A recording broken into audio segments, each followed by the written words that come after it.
বাংলাদেশের দুজন নাগরিক যাদের বয়স দুজনেরই ২৮-২৭ এবং তারা কাপল, তাদেরকে অ্যারেস্ট করেছি বান্দরবন থেকে। আমাদের সিআইডির এলআইসি এবং সাইবার পুলিশ সেন্টারে যৌথভাবে এই অভিযানটা পরিচালনা করে। তো তাদের বিরুদ্ধে যে মূল এলিগেশন, যে অভিযোগ, সেটা হচ্ছে তারা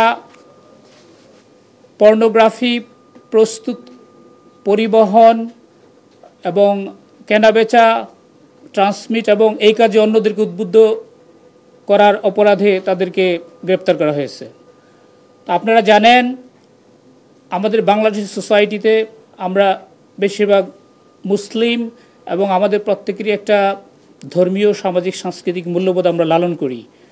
তো এরা হচ্ছে এই পর্নোগ্রাফিতে তারা ওয়ার্ল্ড ওয়াইড মোটামুটি বলতে পারেন যে চ্যাম্পিয়নশিপ অর্জন করছে।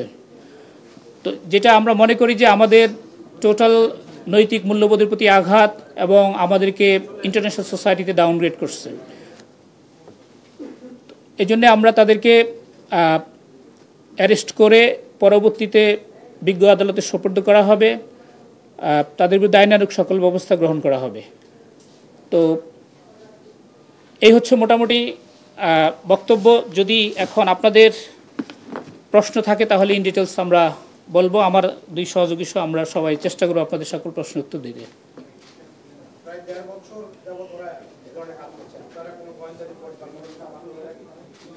আচ্ছা, এটা হচ্ছে আমাদের সাইবার পুলিশ সেন্টারে সাইবার মনিটরিং সেল আছে একটা, তারা অনেক সেন্সিটিভ ইস্যু মনিটর করে থাকে।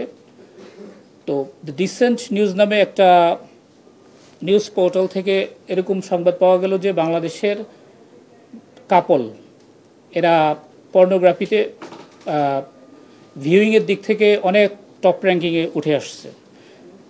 এবং তো এইটার সূত্র ধরেই আমাদের এই এলআইসি এবং সিপিসি টিম অ্যানালাইসিস করা শুরু করে এবং পরে তারা তাদেরকে আইডেন্টিফাই করতে সক্ষম হয়, বান্দরবনে গিয়ে অ্যারেস্ট করে।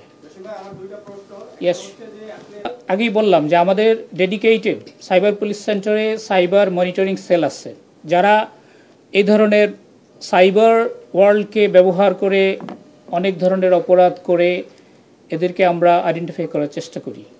তো আমরা শুধু মিডিয়ার দিকেই তাকিয়ে থাকি না, আমাদের ইন এনি ওয়ে যদি ইনফরমেশন থাকে এবং সেটা যদি ফোরসিয়েবল হয়, সেটা আমরা বলি ইন্টেলিজেন্স, তার ভিত্তিতে আমরা অ্যান্টিসিপেট করি এবং যে সম্ভাব্য অপরাধকে যেমন আমরা ইন্টারভেনশনে সহযোগিতা করি, আবার অপরাধ হয়ে গেলে তাদেরকে অ্যারেস্ট করে আইনের আওতায় নিয়ে আসাই হচ্ছে আসলে সিআইডির আমাদের মূল। এটা পর্নোগ্রাফি নিয়ন্ত্রণ আইন ২০১২, এই আইনের সেকশন 8-এ মামলা করা হয়েছে এবং এই অপরাধটা হচ্ছে আমলযোগ্য এবং নন বেইলেবল। জি, আমাদের সিআইডি বাদী হবে।